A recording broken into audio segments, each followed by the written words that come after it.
இன்னரோடைய recipes தான் இதெல்லாம். இதுக்கு தேவையானது பாருங்கள். இதெல்லாம் நம்ம மிக்ஸி ஜாரில் அரைக்கணும்.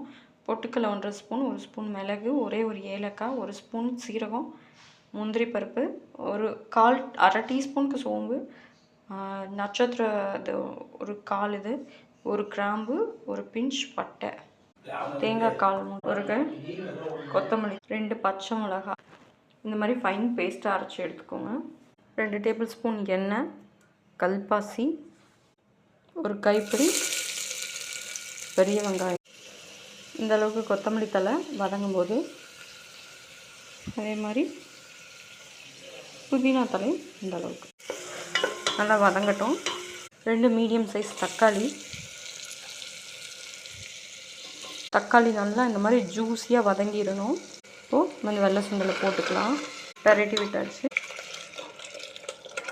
சப்பாத்தி, குருமா